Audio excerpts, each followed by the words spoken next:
Welcome to Krishna channel. आज हम cube root और स्क्वायर रूट कैसे निकालते हैं उस पर बात करेंगे। जैसे ये वन वन हो गया, वन को 3 बार मल्टीप्लाई करेंगे, 1 का क्यूब होगा तो लास्ट में यूनिट डिजिट 1 ही बचेगा। 4 का क्यूब अगर करेंगे तो 64 आता है, तो यूनिट डिजिट 4 आ गया। 5 का क्यूब करेंगे तो 125 आता है, तो यूनिट डिजिट 5 आता है।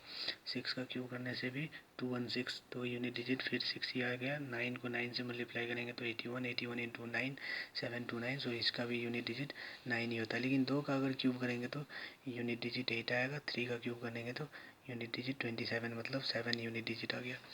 इस तरह से अब ये क्वेश्चन निकालेंगे। जैसे इसको तीन तीन तीन अलग कर लेंगे, इस साइड वाला तो 3 देखेंगे कि मतलब ये जो है 7 किसके यूनिट डिजिट में आता है, तो 3 के यूनिट डिजिट में 7 आता है, तो ये 3 अपन यहाँ लिख लिए। अब ये देखेंगे कि इससे नीचे मतलब कम होना चाहिए, ज़्यादा नहीं होना चाहिए, तो वही होगा। जैसे 7 का मल्टीप्लाई करेंगे 3 टाइम्स, 7 का क्यूब निकालेंगे तो 343 आएगा, तो ये 73 आंसर हो जाएगा। अब 8 क्यों नहीं होगा, क्योंकि 8 का करने से 512 आ जाता है। 8 इंटू 8 64 इंटू 8 512, सो वो तो 512 इससे ज़्यादा है, तो इससे ज़्यादा नहीं आना चाहिए, इसलिए 73 इसका आंसर हो गया। अब जैसे 12 16 7 का है तो इसका अपन ये निकालेंगे। 3 अलग कर लिए। 7 किसके क्यूब में आता है, तो 3 के क्यूब में आएगा, तो 3 3 होती है 27, तो इसके यूनिट डिजिट में 7 आता है। 3 को क्यूब करने पे 7 आता है। इस तरह से अब इसका मतलब क्यूब किसका क्यूब इसके पास में आता है, तो 2 का क्यूब ही इसके पास आएगा, क्योंकि 3 का क्यूब तो फिर 27 चला जाता है, जो बहुत ज़्यादा है, इससे ज़्यादा है, तो इससे ज़्यादा नहीं लेना है, इससे कम लेना है, तो इसलिए 23 आंसर हो गया। अब जैसे यहाँ पर देखते हैं तो 5 का यूनिट डिजिट ही 5 होगा, तो 5 तो ऐसे ही आ गया। अब ये देखेंगे कि 42 किसके आसपास में आएगा, किसके क्यूब करने से। 3 के क्यूब करने से 42 आ जाएगा, मतलब 27 आता है, तो जो 42 के आसपास में नीचे है। लेकिन 4 का अगर क्यूब करेंगे तो 64 हो जाएगा, तो वो नहीं लेंगे, 35 आंसर होगा इसका। अब स्क्वायर रूट निकालना ऐसे ही ट्राई कर लिएगा, सब निकल जाता है। अब स्क्वायर रूट निकालने का भी सीख लेते हैं। जैसे 1024 है, 1024 है, तो जैसे इसमें 3 अलग कर देते, इसमें 2 अलग करना है। 2 अलग करेंगे और देखेंगे किसके स्क्वायर का यूनिट डिजिट 4 है, तो 2 के स्क्वायर अगर हम करेंगे तो यूनिट डिजिट 4 आएगा। 8 का स्क्वायर करने पे यूनिट डिजिट 4 आएगा। ऐसे इस दोनों को जोड़ने से हमेशा 10 हो जाता है। हाँ, तो अगर 2 पता है, 2 का स्क्वायर करने से 4 आता है, तो 8 उसमें ऑटोमेटिक जोड़ के 10 पूरा लेना है, तो 8 पता चल ही जाएगा ऑटोमेटिक। तो इस तरह से अब ये देखना है कि ये किसके स्क्वायर के आसपास आता है, तो 3 के स्क्वायर के आसपास आता है, तो 3 3 9 हो जाता है, तो 3 यहाँ पे लिख दिए। अब 4 क्यों नहीं लिखेंगे, तो 4 को 4 का स्क्वायर तो 16 हो जाता है, तो इससे बड़ा हो गया, लेकिन इससे बड़ा नहीं होना चाहिए, इसलिए ये 3 यहाँ पे आया। और अब ये डिसाइड कैसे करेंगे कि ये 2 होगा या 8 होगा, तो 3 का नेक्स्ट नंबर 4 होता है, तो 3 इंटू 4 मल्टीप्लाई करेंगे 12, तो ये 12 से 10 छोटा है, इसलिए छोटा डिजिट लेंगे, तो आंसर हो गया। जैसे यहाँ पे देखते हैं, ये 1 तो लास्ट में 1 का स्क्वायर करने से आता है, नहीं तो 9 का स्क्वायर करने से आता है यूनिट डिजिट। तो अब ये 65 8 के स्क्वायर के आसपास आता है, और कम भी है इससे 65 से, तो 8 यहाँ लिख दिए। अब 1 होगा या 9 होगा, तो यही फिर 8 का नेक्स्ट डिजिट 9 होता है, तो 8 को 9 से मल्टीप्लाई कर दिए, 72 आ गया। तो 72 आ गया, तो 72 से 65 कम है, तो इसलिए कम वाला 1 ही लेना है। अब जैसे यहाँ देखते हैं 59 29, तो ये 9 जो है, 3 का स्क्वायर करने से लास्ट में 9 आता है यूनिट डिजिट, तो 7 का स्क्वायर करने से भी 9 आता है यूनिट डिजिट। ये हमेशा जोड़ने पे 10 हो जाता है, 3 + 7 10। अब जैसे 59 के आसपास कौन सा स्क्वायर जाता है, तो 7 का स्क्वायर 49 जो आसपास में है, और इससे कम भी है, लेकिन 8 का स्क्वायर अगर करेंगे तो इससे ज़्यादा हो जाएगा, तो नहीं लेंगे, तो 7 यहाँ ले लिए। अब देखते हैं कि 7 का नेक्स्ट नंबर 8, तो 7 इंटू 8 किए तो 56 आया, तो 7 इंटू 8 56, 56 से 59 बड़ा है, इसलिए 59 बड़ा है, तो बड़ा नंबर लेंगे, तो 77 आंसर हो गया इसका। अब देखते हैं कि जैसे स्क्वायर कैसे निकालेंगे। स्क्वायर निकालने का विधि। तो ये भी बहुत आसान है। जैसे 3 को 2 से मल्टीप्लाई करेंगे और फिर इसको मल्टीप्लाई, ये तीनों डिजिट को मल्टीप्लाई करेंगे। 3 गुना 2 12 हो गया।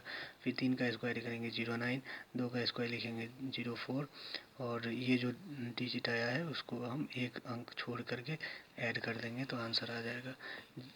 अब जैसे 87 का स्क्वायर निकालना है तो 8 इंटू 7 इंटू 2 कर दिए पहले, 112 आ गया।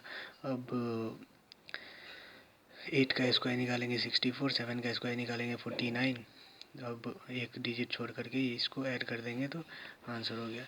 अब जैसे इसका दूसरा मेथड ये भी है कि अगर 87 को 0 के आसपास लाना है, जैसे 87 में अगर +3 कर देते हैं तो 90 आ जाता है। तो 90 में सिर्फ 9 हम 9 से मल्टीप्लाई कर देंगे, 87 माइनस 3 84 को, और 3 को 09 दोनों को गुना करने पे आएगा।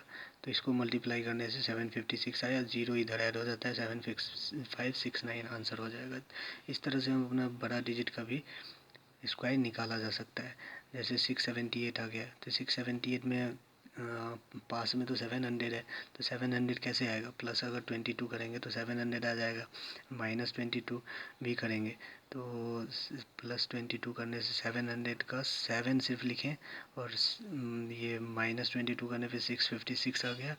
तो इस दोनों को मल्टीप्लाई करने पे इतना आया, और 22 को 22 से मल्टीप्लाई करने पे 484 आता है। तो ये 4 को तो हम इधर ऐड कर देते हैं, तो 4592 था, ये 4 आया तो 459684 इसका आंसर हो गया। इसी तरह से आपको स्क्वायर और भी निकाल करके देखना है, ये सब आपसे निकल जाएगा।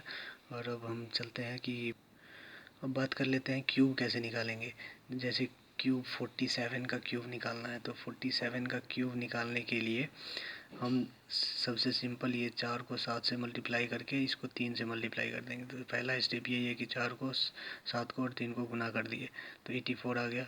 4 इंटू 7 28 इंटू 3 84। अब 84 जो आया उसको हम इस डिजिट से मल्टीप्लाई करेंगे 47 से, तो 47 से मल्टीप्लाई करेंगे तो 3948 आता है।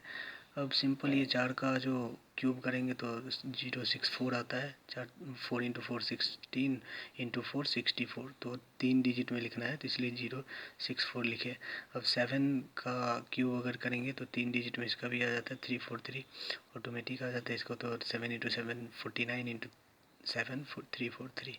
अब जो ये आया है इसको हम ऐड कर देंगे तो इसका हमको क्यूब निकल गया। ऐसे आप लोग 20 तक कम से कम इस क्यूब स्क्वायर याद कर लीजिए तो बेहतर होता है। ऐसे 42 का भी क्यूब निकालेंगे। 4 का क्यूब करेंगे तो 064 आ गया। 2 का क्यूब करेंगे तो 008 आ जाएगा। और 4 इंटू 2 कितना होगा? 8 इंटू 3 कितना होगा? 24। तो 24 को अब हम 42 से मल्टीप्लाई करेंगे तो 42 और 24 को मल्टीप्लाई करने पे 1008 आता है। इसको यहाँ पे जोड़ने से इतना हो गया। तो आप ऐसे 0 फैक्टोरियल का मान भी याद कर लीजिए। 1 फैक्टोरियल 1 होगा, 2 फैक्टोरियल 2 होगा। इस तरह से इस सब का वैल्यू भी याद कर लीजिए। और 1 का क्यूब 2 का क्यूब से लेकर मतलब लगभग 24, जहाँ तक याद हो सके ऐसे 20 तक तो कम से कम इसको याद कर लीजिए। और स्क्वायर भी आप कम से कम 40 तक तो याद कर ही लीजिए, बढ़िया रहेगा। स्क्वायर का भी याद करने से स्पीड बढ़ जाता है। ठीक है, थैंक यू।